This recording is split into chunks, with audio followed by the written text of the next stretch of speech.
Hey, welcome back to Mindemo Body. We are talking about the body part, how to care for these vessels. And part of it is knowing what they are. These are vessels. They are chariots. They are things for us to use to assume. We assume our bodies. This is not all we are. That's why we can't get too sucked into a looks only, or even health only. This is deeper than that. This is spiritual. And everything happens in perfect timing. We're all here to just experience ourselves, experience yourself as you are. And in some way, we're supposed to be, being put into a body like this. Like, there's no way we can escape being somewhat egotistical. But again, you don't want to have your body goals be only physical, only about looks. Have them be about health. Have it be a spiritual, allow it maybe for even just the possibility of, if that's where you are in your life, to allow that it may be that the idea that maybe it could be spiritual for you in some way, shape, or form. But I definitely believe that we're supposed to spiritually, take care of what we're given, take care of the things around us as much as possible, whether it's the animals that we're supposed to be stewards of, or our homes, and staying busy and putting care into anything. And that's spiritual to me. That's like KonMari is thanking the house, and that's the type of energy that I have spiritually. And so I'm thanking myself for any lessons that I've had. Oh, that was a hard lesson to learn. I'm sorry you had to go through that, but I'm glad you learned it. And a lot of times you look back on stuff, and that's where you see, oh, again, this processing, this analyzing. Oh, well, actually, that thing that I thought that just totally stunk, that totally sucked, that was actually the key. That was the key to getting to the next level. That was the key to my success. You never know where you're going to get help, where you're going to get, again, things working in your favor behind the scenes. It's how we roll. The fun way is the only way. Okay. But just believe, again, these underlying beliefs. I believe everything. If you want to walk around believing that everything's out to get you, have fun with that. I choose to believe the exact opposite of that, and I choose to believe that doing that sets me up for success. And I choose to believe that doing that has brought me out of poverty and helped me, to have a job that I freaking love, and a side hustle that is amazing and helping the earth. Like, yes, that's gonna help me, pay the bills, get out of debt, like for good. Zero balances on my credit cards every month. Yes, please. Here I go. I've got this. Getting better than ever. Better and better and better. Living our best life. And everything happens in perfect timing. That is one of those underlying beliefs that we are taking with us. Everywhere we go. Everything works out. However you want to say it. There's a million different ways you can say this to yourself. Whatever resonates with you. Everything good always just comes to me. Everything works out for my highest good. Only right action takes place in my life right now. Again, you might recognize these from different, like Louise Hay, or different books that you might have read as well. Everything happens for a reason. Everybody says that. Some people like to argue against it. Okay, well, again, have fun with that mentality of thinking that everything is chaos, and you're like, I don't want to think that way. And with enough synchronicity that I've seen in my life, I know things are connected. I know there's reasons for stuff. Like, I'm not worried. I know there's goodness behind the veil. Like, and again, if you choose it, it is that for you. It's kind of like, have you ever seen, what's that Robin Williams movie? What Dreams May Come. That's my basic philosophy, and that's how reality works. So it makes sense that the spiritual world has some similarities to our reality. So again, I choose to say, yeah, oh yeah, everything happens for a reason. Get that lesson, get that good, and move on. Don't forget it, revisit it, talk about it. Okay, so we're going to get into deeper and deeper here. Okay, so if you've had a hard life, and I think we touched on this, but I just want to recap and drill it home. If you've had a hard life, if you've really been trying to get, I guess we're talking about the body in this video, if you're really trying to get that body and you've just never had success, and you just, why? What is blocking me?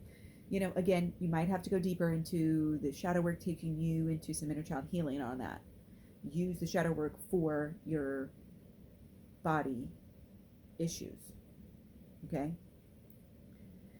So But also when you're looking back at your life, you do your life review. We love this analyze, journal, process, and then move on. It's part of our whole process. It's that number 4, right? Before you can go back. Um, all of that struggle, all of that pain, all of that confusion.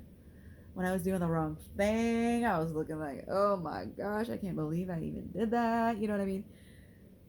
That was my stress era. This is my success era. Okay. I don't care what your marker is. Ever since I made that commitment, ever since I moved to this city, it started over. Ever since I started mindemo body, that's an easy one. There you go. Everything is falling into place. I'm figuring it out, on track, making progress, making gains, making the losses that I want, that I needed.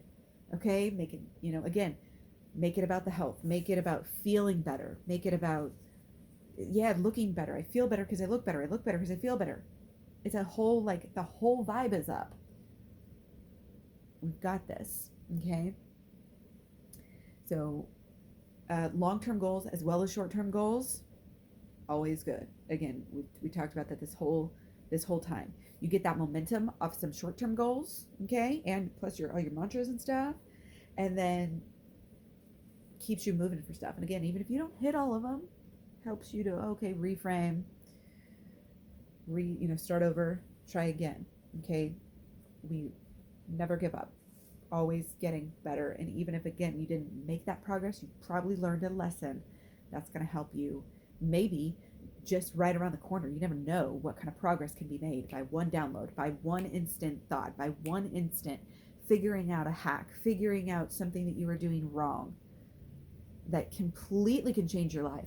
And that's the great thing about being in the flow like this, guys, and taking the time and attention to pour it into these life reviews and these learning about yourself and what do I want and how do I support myself. That's how that change happens. That's when you do that. And like this summer for me, I've been working on this. And that's why I can share it with you, because I've been working. That's how you get all those downloads all at once and you make the changes. That's when all those downloads happen. And you're like, oh my gosh, I just had another good idea. And you're in that super crazy flow with really good momentum. But don't let yourself get too extreme in any way, shape, or form. Again, with that, whether it was calorie restriction, dieting, fasting, even in just food choices in general, you want to have a lot of variety, especially when it comes to the veggies, and some fruits are good. You don't have to go crazy with the high sugar fruits all the freaking time. Berries are my absolute favorite. That's why I'm called Clary Berry. If I could eat berries every day, I'd be happy. That's my main fruit I ever need to feel like I eat. And yeah, I'll have a big ass bowl of it. You got your bag, frozen bag, dump it in, put it in maybe I don't want it quite yet, put it in the fridge for a couple hours, let it kind of soften up. Sometimes I'll just eat it with that, maybe a little, sometimes I'll put some protein, really good, like flavored protein powder, just right on top. Maybe a little water, a little milk or something, stir it in there. Oh, like so good. I'll add some peanut butter fit or even some peanut butter or whatever. It's just like, it's so good. The best thing, so easy, no prep time, no blender, no nothing. Like, we don't have to make this hard. You don't have to do these crazy, like, oh, don't like think that you have to like start juicing all day or like change your lifestyle completely. The whole point, as much as possible, start where you are. If you like tacos, if tacos are your favorite food, find a way to have healthy tacos 3 nights a week. You know what I mean?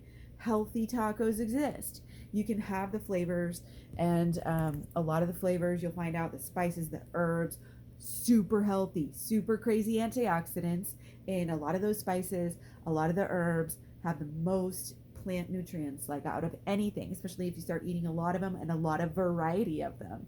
So use those, maybe learn to grow those healthy habits, preferences that you start to, come up with every day add up. When you realize, oh, well, I do actually like radishes or something, like you get this repertoire, and you go through different cycles. You don't always eat the same thing. You don't have to be perfect. You don't have to change it all. You shouldn't try to change everything at once. You really shouldn't try. That's the type of stuff you go too hard, too fast, you will fail. You want to do the normal things, close to what, small changes like daily steps, baby steps, every day. You will see changes. You will add up. You will say, wow, that's easy. And you will keep going because of how easy it was. And you're already seeing changes. And sometimes if you have to fake it till you make it, wow, I'm seeing changes already. Oh my gosh. Have fun with it. As long as you're having fun, you're bringing positive energy into your life. And if you're focusing on something in particular while you're having fun, that's the key. That is the key. Okay, so this is what it's all about. You feel amazing. You keep going. Momentum. I can't talk more about the momentum, and especially that energetic, emotional portion that helps you. You've got to feel good here and now, and it's important. And you're shortchanging yourself if you don't give yourself that self-love, if you don't give yourself time to pursue your interests and your passions, if you don't give yourself time to work out and eat healthy and research how can I buy, sometimes you got to shop the stores, sometimes you got to read the labels, you got to put in that time. Oh, that store closed, now I got to do that again. It's worth it. That's that investment in your lifestyle. It's investment to yourself. Take before and after pictures. Take the pictures. Use the scale if you want to as a tool for data only. Do not put too much stock in the scale. And especially if you're hopping scales, don't think that they're all going to match up exactly, precisely. Don't put all knowing into the little fat meters on these new smart scales either. They're not really tracking you. They don't have any way to measure everything. It's not real. Okay, the best thing you can do is track your waist and track with pictures and track how you feel in your clothes and how you feel with your mood in your food journal. If you can track, and I don't recommend necessarily always keeping a food journal or always tracking on Chronometer or whatever the other apps are out there, but doing it for a while so you know what kind of nutrients you need to supplement for, okay, can help with that, can help you know what kind of calories you're looking at, what kind of balances, and it can be very helpful. Very, very helpful. But then I definitely go through phases, and I think it's a good balance to say I'm not going to plan to commit to do this forever. I think if you do it forever, it's overkill. Just enough to know what you're doing. That's all you need to know. Okay, so yeah, this is the way to go. Inner and outer. Again, this is the holistic spiritual life. Of course, what's good for the environment is good for the animals, is good for the compassion, is good for the spiritual, is good for our bodies, is good for the world. Of course, that's how it is. Why would it be any other way? If it's the true way. So, don't get caught up in, okay, we're doing this fast. We're doing this. We're not going to put our trust in potions and pills unless it's something herbal, straight from the earth, clean, third-party, independent tested. Especially if you're buying these, online and stuff like that. If it has a mother, don't eat it. It's bad. Karma is bad for your everything. If you want to get spiritual, again, the Bible says every green thing shall be food. Okay? You can eat so many varieties of foods that you like. Again, if you don't want to do carbs, right? If you want to be a little bit lower on the spectrum of, or you want to go higher, try it out. See how you feel.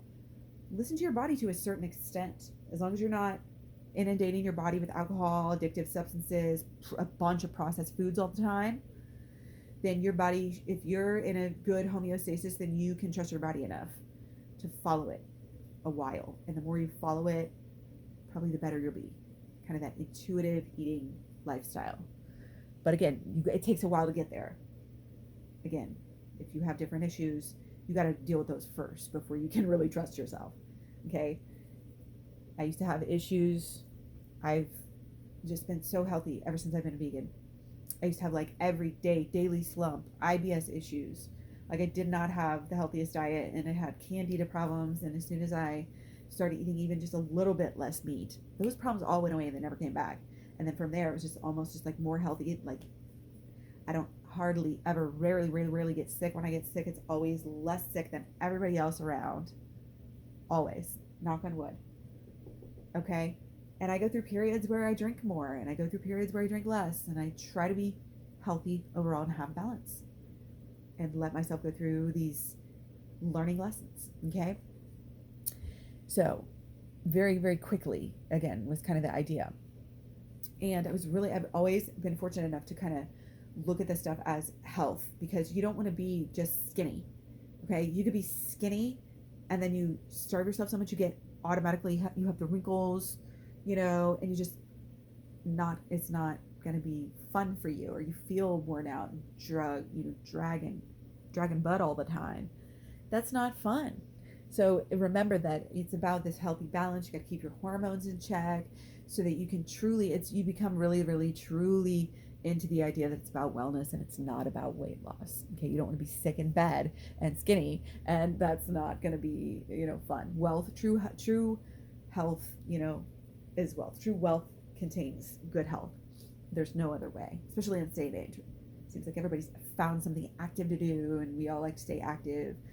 We understand how good it makes our body feel. Okay, that's when you start exercising, you're like, yes, honey, feels amazing. You get addicted. You're like, yes, what a better thing could you possibly think of to be addicted to? But again, you want to be addicted to the steadiness of it. You want to be addicted to maybe doing something every day, moving your body in some way every day. That way, if you go through the day and you're like, okay, wait, I just feel off. I've got to get outside and take a walk. I've got to do something. Okay. Not to the extremes. We don't want to have the extremes. Okay. So even in the Bible, okay, Adam and Eve were vegans as the original humans. Okay. Our thumbs and stuff, it's great for like picking, finding food, whatever it is. We don't have sharp claws to catch prey. Okay, we have flat molars for grinding vegetables. We don't have sharp canines for tearing through like actual flesh and skin, hide. No. Our stomach acid, we have shorter intestines, no tails, smooth tongues. Okay, carnivores, we are not carnivores. They sleep most of the day. Carnivores do. We have fingernails. We do not have claws. Okay, we are not carnivores. It's just ridiculous that in this day and age people are still actually walking around calling themselves and acting like carnivores when these are very obvious differences. We actually see color, okay, in order to spot fruit on trees. Carnivores do not. Carnivores have multiple teats on their abdomens and they give birth to litters, while more of our species, whatever you want to call them, herbivores, frugivores, mixture, whatever, have a single pair of teats on their chest and usually just have the one offspring, right? I could go on and on about all these physiological differences, but one of the most telling facts is that carnivores don't get heart disease, okay? They don't. They can eat meat all day and they're never going to atherosclerosis. So we're like similar to apes. Apes, people think, oh, they're just frugivores. Well, they eat a lot of fruit, but they also like actually eat a lot of weight and greens, and it's a lot of fiber. So it's vegetables. Okay, so they eat a buttload of vegetables as well. So they're frugivores, they're herbivores, whatever you want to call them. Okay, mostly. We share 98% of our DNA with them. We have almost identical digestive systems as them. This is why, again, this largely high carb vegan, you could do great because you're eating mostly fruit and whole food, plant based. It's all, again, this wide variety of great foods for you. And the bad stuff, again, is the meat, dairy, eggs, any kind of chicken, fish. That's all meat. It's all dead animal carcasses. These bugs, these insects, insects of the sea, the lobsters, the crayfish, yeah, they help you stay alive if you're starving, but that doesn't mean that we're supposed to be eating them, again, spiritually, healthfully, or especially in the way that humans are consuming them this day and age. There's no excuse for it. There's no excuse for it. This is not the cycle of life. This is destruction upon all of life, and humans are now in danger. Humans are now dying from climate disasters at a rate that is unprecedented. This is happening right now. This is don't look up in real time. Okay?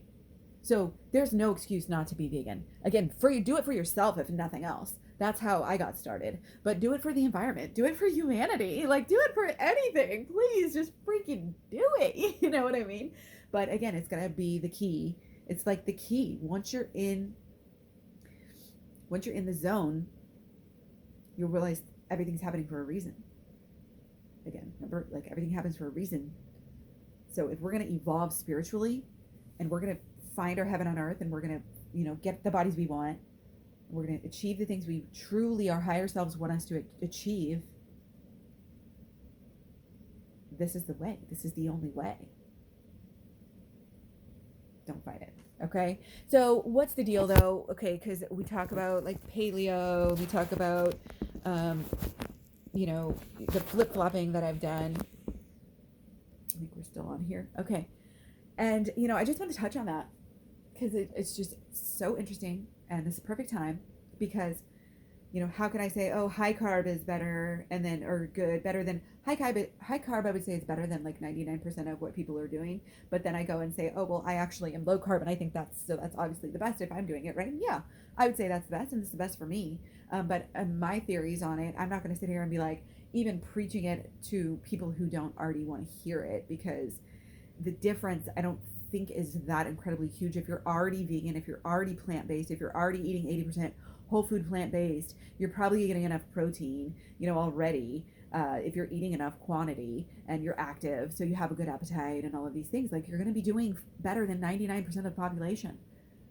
And you can still eat so many freaking foods and the variety and even the plant, because here's the thing, even the vegan meats and the fake vegan processed foods is so unhealthy, we've thought for so long, they're coming out and finding, doctors are saying this is fine, this is good, healthy alternatives. It's a healthy alternative for the health of the environment as well. It's a green light, go. And it doesn't mean abuse them. It doesn't mean have the same one all day, every single meal. No, it means have one every other day. It means have one every week, every other weekend. I don't care, but don't dog them because they are not that bad and they're actually better than a lot of what 99% of the population is eating.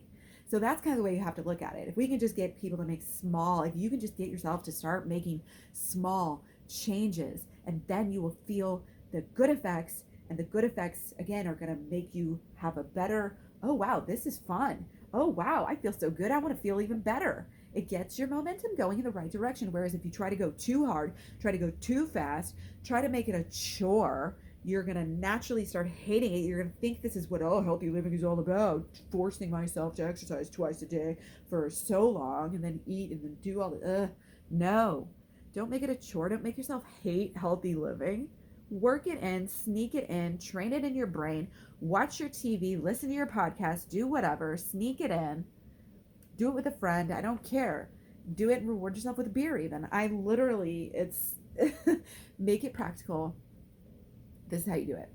Okay, so back to the kind of the paleo aspects, and maybe when you go back to like the chimps when they split away from primates around 6 to 7 million years ago, they were fruit eaters, right?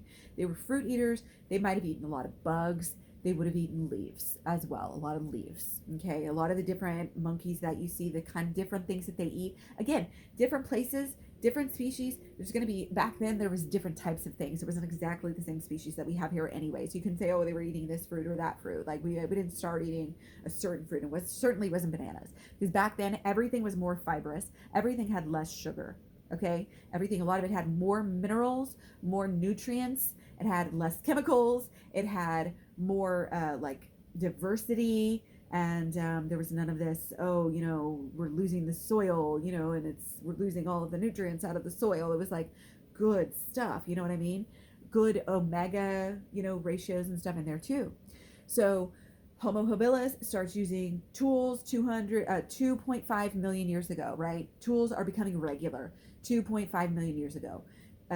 This is when we started to scavenge more. They, the old ancestors there, the apes, they started to scavenge. Again, fingers, you can get in there, you know, that's what we were doing. That's where the first meat eating came. That's when we got used to eating meat. So technically, you know, if you want to talk about like what you're getting used to, yeah, like our bodies are good on this. And that back then, the meat was so different than the meat now. Okay, that's a big note as well. The carnivores of today, oh yeah, I'm going to eat a freaking cow 5 times a day. Eggs 5 times a day. You really think your ancestors were doing that? No. First of all, you calculate in feast and famine, because again, this variety, you know, basic homeostasis, but you got some variety in there every once in a while. You got a little ketosis happening at least a few times a month. Like, come on, it's good for your body. It stimulates. It's regenerative. It's restorative. You get into autophagy. You get into ketosis, which is good every once in a while. I'm not saying be in ketosis all the time. I'm not saying be in ketosis the week before your period. Okay. There are certain times of the cycle, there's certain times of the year that are better for it. Certain times where they're doing religious fasts naturally are actually good times naturally, that I've like changes of the seasons, beginning of spring, going into fall, going into winter, really good times to do things like that. Okay, natural. It's natural. This overconsumption every day, I'm going to eat 75 million grams of fat, like through this. No, the varying is good. And so you got to remember this, like people, like the vegans like to kind of downplay the meat and say, oh, it was only the fruit, and then the carnivores are acting like they weren't eating all this abundant, fruit and vegetables. Again, leaves, back then. And then getting into stalks, they did shoots and, a lot of different things like that. And some bugs here and there, there was protein. And again, there was a lot of fiber. There's a lot of fiber in all this stuff. And there's cleaning their teeth with it. And they're, they had a little bit of differences again with some of that digestive stuff. But people just correlate the carnivorism with the drumsticks and the bones because that's what they found first at the cave sites. Okay, when they started when they started excavating and the anthropologists started getting in there and digging up some of that stuff, that's what they found first. So we're still in this day and age, people believe that, and they're not paying attention to the newer studies that are saying that actually they ate a wide variety of plants. Of course they use. What do you think? We're some kind of species that doesn't use all of our resources? No, we're using every single freaking resource we can to stay alive. Because I don't know if you guys have watched a lot of survival shows, but like True Survival had to have been so incredibly freaking difficult that we can't even fathom it as people. And that's where I get into, and I do watch a lot of survival shows. I'm going to just confess that to you guys right now because it helps me in putting this stuff together. You start to realize, well, what are they finding?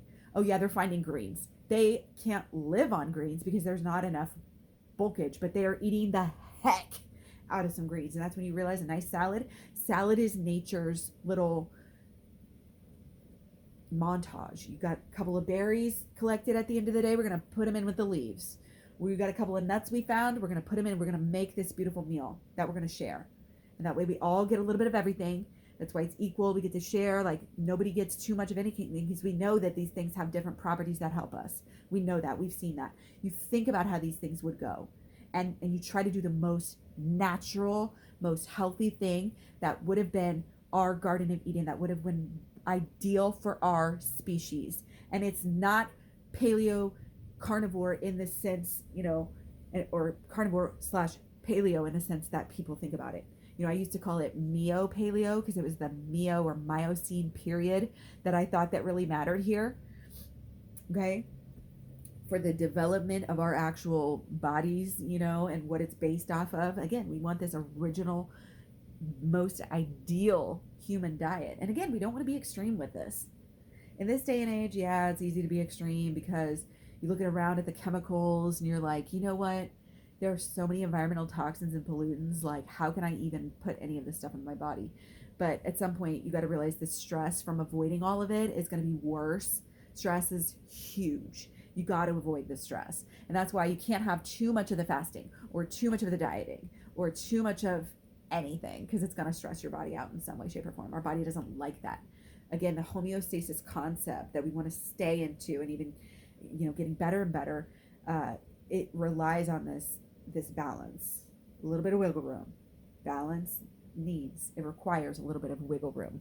Okay. And again, our ancestors were not like, I'm going to do this. I'm only going to eat one type of food for the rest of my life. You think they did that? That would be the stupidest thing. They would be the first to die because they wouldn't have the variety of nutrients. They wouldn't make it through the long hauls. They, they would have, if the food shortage would have happened, they would have been the first to, got all sorts of things. No, it's just not good.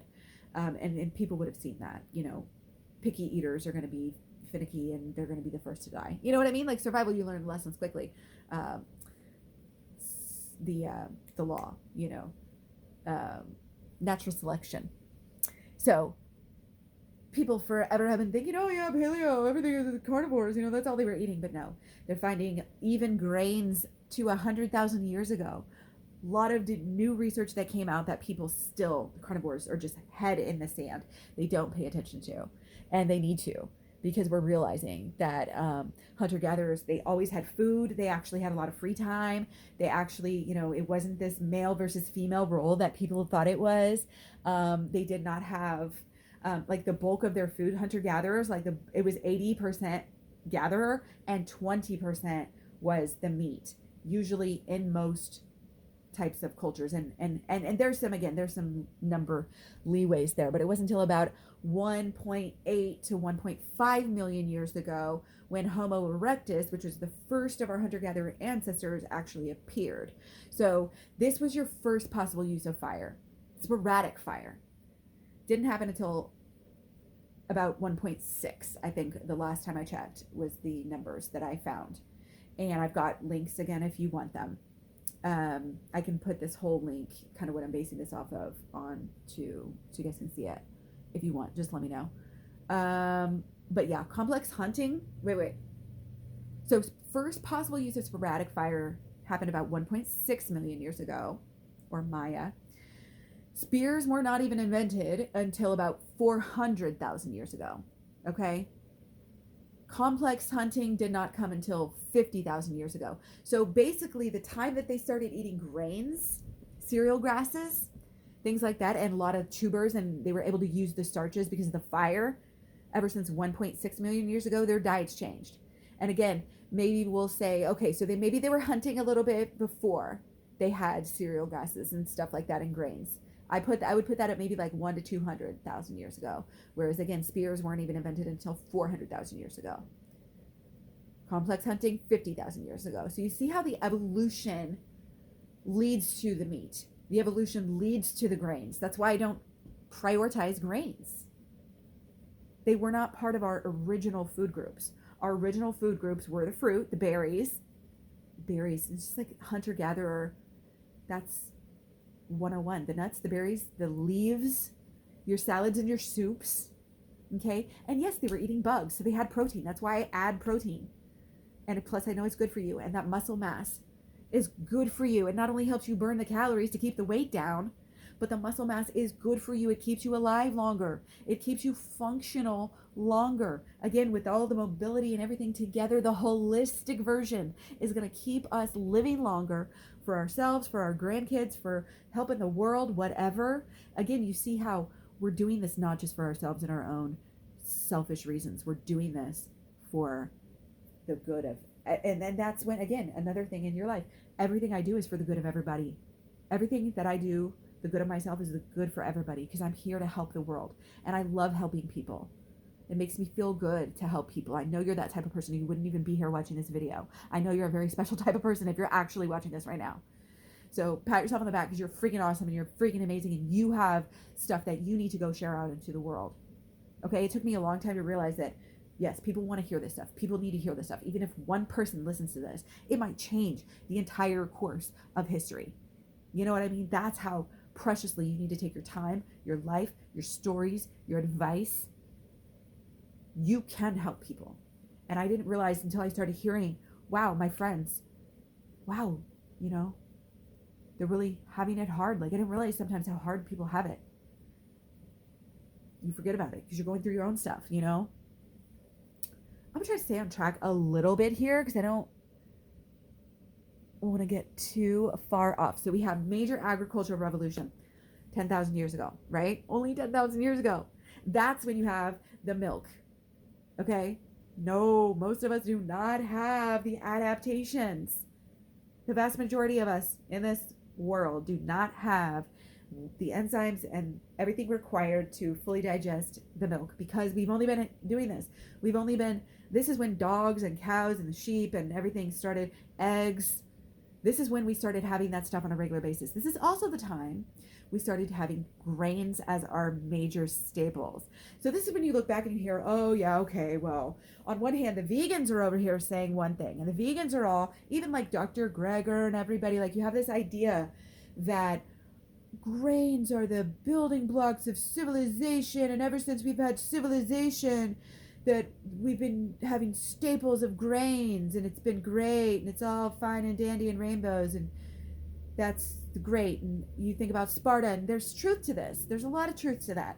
That's why I've believed in this for the past 10 years.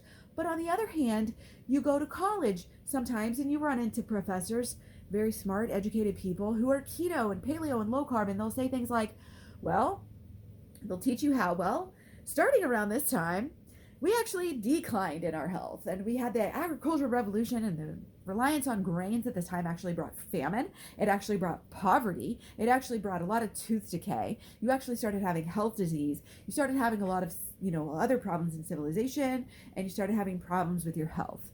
Okay, a lot of, you know, one thing leads to the next, and just a general decline in health.